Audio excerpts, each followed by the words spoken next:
Assalamualaikum warahmatullahi wabarakatuh. Mengawali pembelajaran kita di semester 2 untuk matematika peminatan. Pembahasan kita yang pertama yaitu mengenai tentang vektor.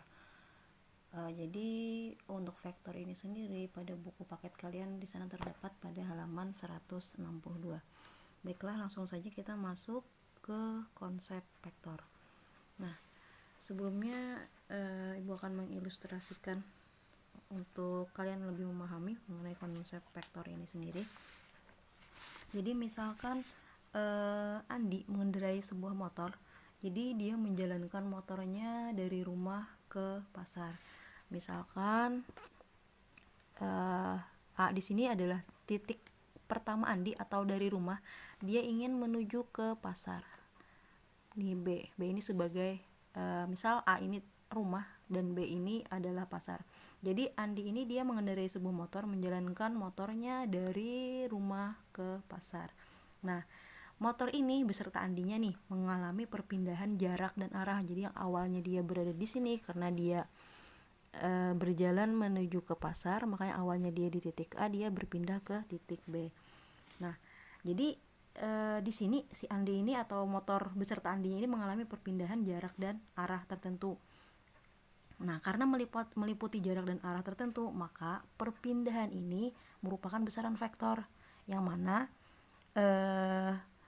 perpindahan motor dapat digambarkan sebagai vektor dengan titik A ini atau rumah ini sebagai titik pangkal, sedangkan B ini yang kita misalkan sebagai pasar tadi merupakan titik ujung. Jadi secara umum vektor digambarkan menggunakan anak panah. Jadi ini Ibu kasih tanda panah. Jadi dia arahnya dari A ke B. Dia mengalami perpindahan. Yang pertama jaraknya berubah, kemudian arahnya juga berubah. Nah, sekarang untuk pengertian vektor itu sendiri. Jadi vektor itu adalah besaran yang mempunyai besar atau nilai dan arah. Jadi vektor tersebut digambarkan dengan sebuah anak panah. Jadi ini tadi vektor ini digambarkan dengan sebuah anak panah. Kemudian besar vektor dinyatakan dengan panjang anak panah. Jadi kan tadi mempunyai dua komponen nih, besar dan arah. Dan untuk besarnya ini dinyatakan dengan panjang anak panah. Yang ini panjangnya dari A ke B, ini merupakan besaran atau nilai vektor. Sedangkan arahnya ini arah dari ini kan dia bergeser ke arah kanan, nah itu merupakan arahnya. Nah, berikut Ibu gambar vektor CD. Jadi di sini titik C di sini merupakan titik pangkal vektor dan titik D di sini merupakan titik ujung vektor. Vektor ini dinamakan vektor CD. Jadi ditulisnya di sini adalah vektor CD, kemudian di atasnya di sini dikasih tanda panah. Untuk penamaan atau penulisan vektor itu sendiri bisa menggunakan kedua titik ujungnya tadi ini CD, jadi vektor CD, atau misalkan biasa juga vektor dituliskan atau dinamai dengan menggunakan sebuah huruf kecil yang diberikan tanda panah di atasnya atau diberikan garis di bawahnya atau ditebalkan. Misalkan vektor CD ini sama dengan Ibu kasih di sini misalkan vektor U. Nah, jadi penulisannya bisa vektor CD atau ini sama aja dengan vektor U, kasih tanda panah atasnya, atau bisa kalau tidak mau pakai tanda panah ini ditebalkan. Jadi U-nya di sini ditebalkan, atau bisa dengan di garis bawah. Jadi sama aja, vektor CD sama aja dengan vektor U, sama dengan U, U-nya ditebalkan atau U-nya dikasih garis tanda bawah. Oke, selanjutnya adalah vektor di R2 atau vektor di dimensi 2, yang mana untuk vektor di dimensi 2 ini dia terdiri dari dua komponen, yaitu komponen X dan komponen Y. Ini tadi masih contoh yang sama. Di sini terdapat vektor CD atau vektor U. Jadi vektor U di sini sama dengan vektor CD, di mana dia terdapat dua komponen karena dia cuman mempunyai dua dimensi, jadi komponen X dan komponen Y. Nah, untuk komponen X ini sendiri dia pergeserannya ada dua. Yang pertama, kalau nggak ke kanan berarti dia ke kiri. Jadi yang untuk yang X ini dia ke kanan, perpindahannya cuma dua, ke kanan. Kalau dia ke kanan dia positif. Kemudian kalau dia ke kiri dia negatif. Nah, untuk komponen Y ini sendiri dia perpindahannya juga ada dua. Kalau nggak ke atas dia ke bawah. Jadi kalau dia ke atas dia positif, kalau ke bawah dia negatif. Jadi ingat ya, ini nggak boleh kebolak-balik. Jadi yang pertama dulu yang kalian lihat pergeserannya, apakah dia geser ke kanan atau ke kiri, kemudian yang kedua baru ke atas atau ke bawah. Nah sekarang kita lihat untuk vektor CD ini. Yang pertama dulu kalian lihat dari titik pangkalnya dulu. Yang pertama kan dia di sini nih. Nah sekarang untuk menuju ke sini dia gesernya kemana? Apakah dia geser ke kanan atau ke kiri? Oh ternyata untuk menuju ke sini dia gesernya ke arah kanan. Sekarang kita lihat berapa kotak dia pergeserannya dari titik pangkal ini. 1, 2, 3, 4, 5. Berarti untuk komponen X-nya dia bergeser sejauh 5 kotak. Berarti yang untuk komponen X-nya di sini 5.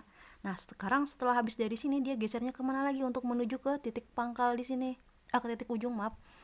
Sekarang kita lihat apakah dia geser ke atas atau ke bawah. Oh ternyata dia gesernya ke atas. Berarti kita hitung lagi kotaknya ada berapa. 1, 2, 3. Nah berarti untuk komponennya komponen Y ini sendiri dia bergesernya ke atas. Berarti dia positif sejauh 3 kotak atau 3 satuan. Sehingga vektor CD di sini adalah 5, 3.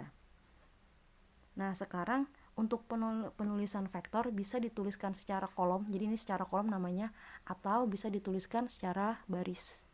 Kalau secara baris dia nulisnya ke samping. Ini. Jadi ini tetap yang ini komponen X, yang ini komponen Y. Nah sekarang ini ada contoh lain. Yang pertama di sini ada vektor A, kemudian yang kedua ada vektor B, yang ketiga ada vektor C. Nah sekarang kita akan menentukan besar dari vektor A. Sekarang tentukan dulu titik pangkalnya. Jadi titik pangkalnya dia di sini, ujungnya di sini, tanda panah di sini. Jadi pangkalnya di sini, ujungnya di sini, ini juga sama nih. Pangkal di sini, ujung di yang tanda anak panah ini juga sama. Titik pangkalnya di sini, titik ujungnya di sini. Sekarang kita yang pertama menentukan besar vektor A dulu. Nah, untuk besar vektor A ini yang pertama lihat dari titik pangkal dia bergesernya ke kanan atau ke kiri untuk menuju tanda panah ini.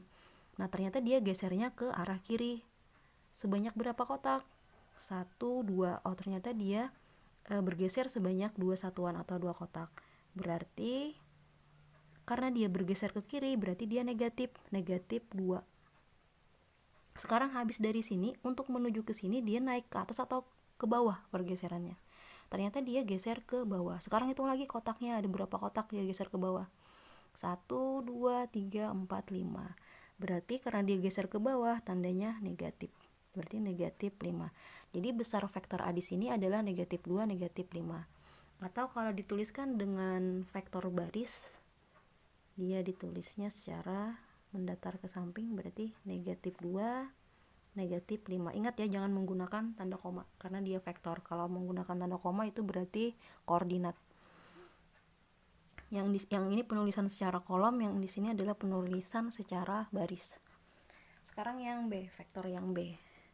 Lihat lagi titik pangkalnya di mana? Nih titik pangkalnya di sini menuju ke sini. Lihat gesernya ke kanan atau ke kiri. Ternyata dia gesernya ke arah kanan. Hitung lagi kotaknya ada berapa satuan? 1, 2, 3, 4, 5, 6. Ada 6 satuan. Berarti untuk komponen X-nya dia ada 6 satuan. Sekarang habis dari sini dia kemana? Untuk menuju titik pangkal. Ternyata dia turun ke bawah nih. Hitung lagi ke bawah ada berapa kotak? 1, 2, 3. Nah karena dia ke bawah berarti dia tandanya negatif. Berarti negatif 3. Atau ditulis dengan vektor baris menjadi 6, negatif 3. Oke, yang sekarang untuk vektor yang C. Lihat lagi titik pangkalnya di sini. Dia bergesernya ke kanan atau ke kiri? Ternyata dia ke kiri. Seberapa kotak? 1, 2, 3, 4. Oh, dia berarti bergesernya ke kiri, berarti tandanya negatif. 4 kotak satuan berarti negatif 4.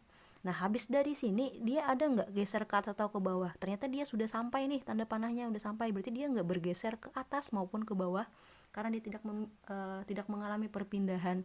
Untuk komponen Y, berarti untuk komponen Y di sini adalah 0. Sehingga ditulisnya negatif 4, 0. Negatif 4, 0.